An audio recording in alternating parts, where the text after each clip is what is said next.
اور ہم صحابہ سے بھی محبت کرتے ہیں، اور ہم اس جلسے میں اعلان کر رہے ہیں کہ صحابہ کو چھوڑ کر صرف اور صرف اہل بیت سے محبت کا دعویٰ کرنا یہ رافضیت ہے، اور اہل بیت کو چھوڑ کر صرف اور صرف صحابہ سے محبت کا دعویٰ کرنا یہ خارجیت ہے، اور دونوں سے محبت کرنا یہی مسلک اعلیٰ حضرت ہے۔ اہل سنت کا ہے بیڑا پار، اصحاب حضور نجم ہے اور ناؤ ہے عطرت رسول اللہ۔ نعرے تکبیر، نعرے رسالت، نعرے رسالت، مسلک اعلیٰ حضرت، عرص مقدس۔ واہ واہ، اس لیے آپ مسلک اہل سنت پر مضبوطی سے قائم رہیں۔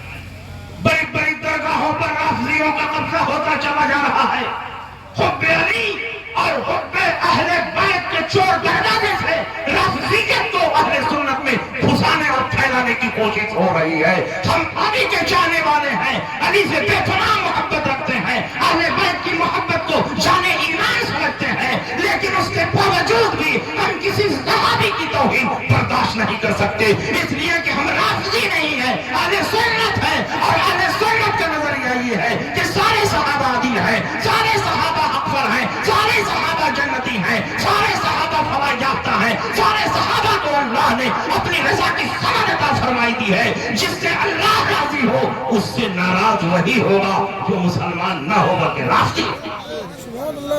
اس لیے علی سے بھی محبت کریں گے، امیر معاویہ سے بھی محبت کریں گے، اس لیے کہ حضرت امیر معاویہ بھی صحابہ میں داخل ہیں، اور صحابی ہونے کے لیے سال بھر نبی کی صحبت میں رہنا ضروری نہیں ہے، 5 سال نبی کی صحبت میں رہنا ضروری نہیں ہے، ایک لمحے کے لیے ایمان کی حالت میں جس نے نبی کے چہرے پاک کو دیکھ لیا اور ایمان پر اس کا خاتمہ ہو گیا وہ صحابی ہے، صحابیت کے درجے پر فائز ہے، اس کا رتبہ اتنا اونچا ہے کہ بڑا سے بڑا غوث اور قطب بھی اس صحابی کے درجے پر فائز نہیں ہوگا۔ اور حضرت امیر معاویہ تو وہ صحابی ہیں کہ کاتب وحی بھی ہیں، کاتب وحی ہیں، نبی اکرم صلی اللہ علیہ وسلم سے رشتہ داری بھی ہے، اور نبی اکرم صلی اللہ علیہ وسلم نے ان کے بارے میں فرمایا اللہم علم معاویۃ الکتاب والحساب وقہ العذاب، اے اللہ معاویہ کو کتاب اللہ کا علم عطا فرما، حساب کا علم عطا فرما، اور ان کو جہنم کی آگ سے بچا۔ تم کیا سمجھتے ہو نبی کی زبان رائگاں چلی جائے گی؟ نبی نے کہہ دیا کتاب کا علم عطا فرما تو کتاب کا علم عطا ہو چکا، نبی نے فرما دیا حساب کا علم عطا فرما تو حساب کا علم عطا ہو چکا، اور نبی نے فرما دیا کہ جہنم کے آگ سے بچا تو امیر معاویہ جہنم کے آگ سے محفوظ ہوا۔ حضرت امیر معاویہ ہادی، حضرت امیر معاویہ مہدی ہے، اللہم اجعلہ ہادیا مہدیا واہد بہ الناس، انہیں ہادی بنا، مہدی بنا، اور ان کے ذریعے لوگوں کو ہدایت۔ اس لیے حضرت امیر معاویہ کی شان میں جو گستاخی کرے ومن یکن یطعن فی معاویہ فذاک قلب من کلاب الحاویہ، جو حضرت امیر معاویہ کی شان میں گستاخی کرے سمجھ جاؤ کہ وہ جہنم کے کتوں میں سے کتا۔ اس لیے ہم سارے صحابہ سے محبت کرتے ہیں، سارے صحابہ کی تعظیم کرتے ہیں، ہم اہل بیت سے بھی محبت کرتے ہیں اور صحابہ سے بھی محبت کرتے ہیں، اور اہل سنت کا یہی عقیدہ اور نظریہ ہے کہ اہل بیت کی محبت بھی ہمارے اوپر لازم اور ضروری ہے، اور صحابہ کی تعظیم و توقیر بھی ہمارے اوپر لازم اور ضروری ہے، اور صحابہ میں جو اختلافات ہوئے، جو مشاجرات ہوئے، جو جھگڑے ہوئے، اہل سنت کا موقف یہ ہے کہ اس میں پڑھنے کی اجازت نہیں ہے، اس میں بحث کرنے کی اجازت نہیں ہے، بلکہ وہ اجتہادی خطائیں تھیں۔ ان تمام مشاجرات اور اختلافات میں حضرت علی حق پر تھے، اور حضرت علی کے خلاف جو تھے ان کو ہم باطل نہیں کہیں گے، اس لیے کہ ان سے خطأ اجتہادی ہوئی ہے۔ جیسے چاروں مسلک حق پر ہیں، امام اعظم حق پر ہیں، امام شافعی حق پر ہیں، امام احمد ابن حنبل حق پر ہیں، امام مالک حق پر ہیں، مگر ان میں بہت سے مسائل میں اختلاف ہے۔ ان اختلاف کی وجہ سے کیا تم کہو گے کہ صرف امام اعظم حق پر ہیں اور باقی ائمہ غلط اور باطل ہیں؟ امام اعظم بھی حق پر ہے، امام شافعی بھی حق پر ہے، امام مالک بھی حق پر ہیں، امام احمد بن حنبل بھی حق پر ہیں، اور ان کے درمیان جو اختلافات ہوئے وہ خطأ اجتہادی کا نتیجہ ہے، اور خطے اجتہادی میں گناہ نہیں ملتا۔